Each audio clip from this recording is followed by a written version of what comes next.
आज ईश्वरपूर शहरामध्ये विद्यार्थ्यांचा जनसागर अक्षरशः लोटलेला आहे. कारण जे गेले 15-3 आठवड्यापासून जी चर्चा आहे आणि सर्वात मोठा विषय आहे तो म्हणजे पेपर फुटीचा, यावरती विद्यार्थी सगळे आले आहेत. या विद्यार्थ्यांना पाठिंबा देण्यासाठी जिल्हा परिषद सदस्य अभिजित आबा आहेत. आबा, आज सर विद्यार्थ्यांचा आक्रोश बघतोय, भावना बघतोय, त्यांच्या डोळ्यातले अश्रू बघतोय, काय भावना आहेत आपल्या?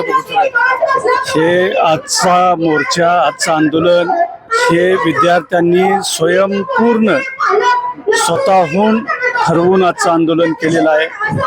आम्ही त्यांना पाठिंबा द्यायसाठी आलेलो आहे. या विद्यार्थ्यांना सगळा पुढाकार ह्या विद्यार्थ्यांनी घेतलेला आहे तालुक्यातल्या. आणि आपण बघताय जनसागर अक्षरशः ईश्वरपूर शहरामध्ये त्या ठिकाणी लोटलेला आहे. या विद्यार्थिनीच्या भावना जर आपण ऐकल्या तर प्रचंड चीड आणि संताप ह्या जनरेशनच्या मनामध्ये ह्या पेपर फुटी आणि हा जो कारभार चाललेला आहे विद्यार्थ्यांच्या, त्याच्या बाबतीतला दिसून येतोय.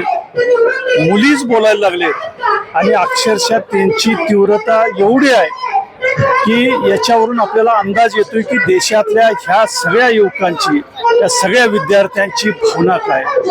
केंद्र सरकारला कधी पाजर फुटणार? आता किती दिवस झाले विद्यार्थी आपले घरदार सोडून जंतर मंतरवरती आहेत. गेले महिना झालं जंतर मंतरवर विद्यार्थी त्या ठिकाणी आंदोलन करतायत. यांना भेटायला वेळ नाही विद्यार्थ्यांना, विद्यार्थ्यांच्या समस्या ऐकून घ्यायला वेळ नाही. दुर्दैव एवढा आहे की ज्या या जनजीनं हे सरकार डोक्यावर घेतलं, त्या सगळ्यांना डोक्यावर घेतलं, दुर्दैवानं त्या जनजीला पायाखाली तोडण्याचं काम या ठिकाणी दिल्लीमधलं हे सरकार या ठिकाणी करायला लागलेलं आहे. या सरकारचं भविष्य ज्या विद्यार्थ्यांनी घडवलं, ज्या या जेनजीनं घडवलं गेल्या 10-15 वर्षामध्ये, त्या जेनजीचं भविष्य या ठिकाणी अंधारात ढकलायचं काम हे सरकार या ठिकाणी करायला. हे दुर्दैव आहे या सरकारचं. त्या लाठ्या विद्यार्थ्यांच्यावरचा अमानुष जो लाठ्या हल्ला जर दिल्लीतला बघितला, वाईट एवढं वाटतंय. या त्यांची कोणतरी मुलं असतील, त्यांचे कोणतरी नेटची परीक्षा देणारे विद्यार्थी असतील त्यांच्या कुटुंबामध्ये, त्यांच्या नात्यामध्ये, अरे जे मारायला लागलेले आहेत ही शंका आहे की ते पोलीस नाहीच आहेत ना, त्यांचा बिल्ला आहे खाली बोला. म्हणजे तुम्ही अक्षरशः दरोडेखोर या विद्यार्थ्यांच्यावर लाठी हल्ला करायसाठी आणले, हे आंदोलन मोडायसाठी आणताय. कुठल्या दिशेनं चाललाय, कुठं चाललाय हे आणि कुठं फेडणार आहे हे पाप? हा उद्रेक आहे, ही ठिणगी पडल्या. तुम्ही अजूनही परीक्षा बघू नका, या विद्यार्थ्यांच्या भवितव्याशी खेळू नका. अरे त्यांनी आयुष्यपणाला लावलेलं असतं. आता ज्या मुली म्हटल्या ना, हे स्वप्न आमचं नाही, म्हणजे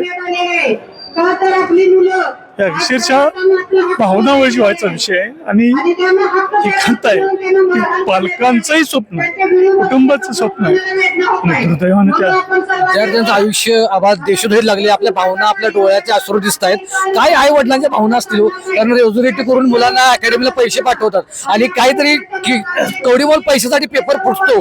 काय भावना असतील आई वडिलांची? आपण एक वडील, अरे घर या ठिकाणी तारण देतात, जमिनी तारण देतात, पैसे गोळा करतात आणि अकॅडमीमध्ये पाठवतात विद्यार्थ्यांना की त्यांचं भविष्य घडावं, त्यांचं कुठतरी करिअर घडावं. लाखो विद्यार्थ्यांनी नीटची परीक्षा दिली आणि लाखो विद्यार्थ्यांना त्या परीक्षेला मुकावं लागलं. परत त्यांची रिपरीक्षा घेतली. हे सरकार सत्तेवर आलं पेपर लीकचं कारण सांगून. या विद्यार्थ्यांची डोकी भडकवली, पेपर लीक करणारं सरकार पाडा म्हणून या विद्यार्थ्यांनी त्यांना दिलं. आणि ह्या 10 वर्षात 152 पेपर लीक झाले. तुम्हाला लाजा वाटत नाही, तेव्हा तुम्हाला बोलावं वाटत नाही? धर्मेंद्र प्रधानचा राजीनामा, अरे काय पडलंय तर? अरे एका मिनिटात राजीनामा घ्यायला पाहिजे होता ना. तुम्ही मान्य करा, 152 पेपर फुटले. एवढ्या युवा पिढी समोर एक मंत्री राजीनामा देऊ शकत नाही का, घेऊ शकत नाही? युवा पिढीला कुठेतरी तुम्ही वेटीस धरलं का? वेटीस नाही तर काय म्हणायचं आहे? आणि आम्हाला खंत आहे आमच्या वाळवा तालुक्याला, इथला एक कोणतरी नेता भेटतो आणि कुणाची तरी चाटुगिरी करायची म्हणून दुर्दैवानं ह्या सगळ्या जे आंदोलन करायला लागले त्या प्रामाणिक विद्यार्थ्यांना, ज्यांना भविष्य घडवायचं त्या विद्यार्थ्यांना अतिरेकी संबंध, ही खंत आम्हाला वाटते.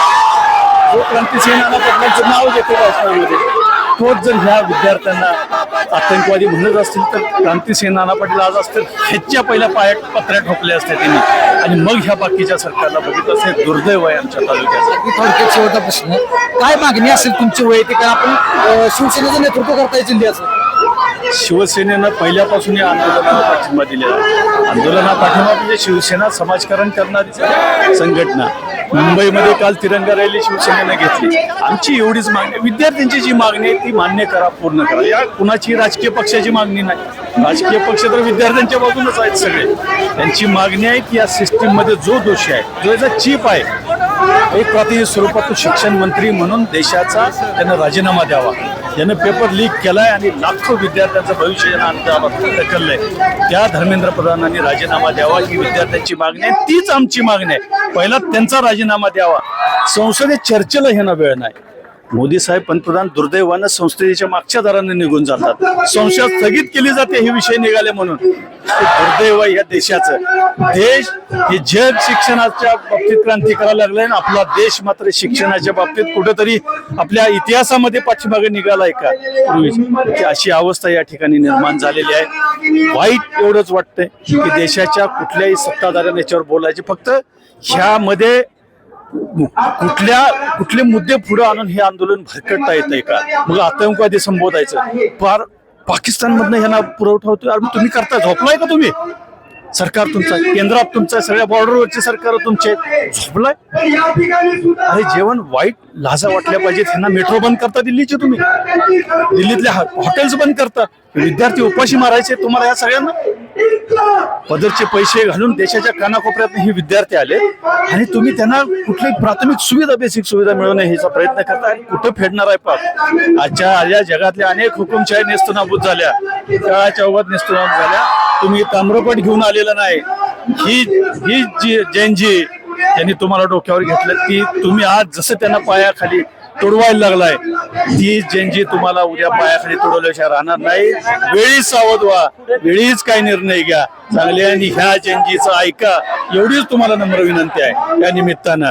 धन्यवाद. जय हिंद, जय महाराष्ट्र.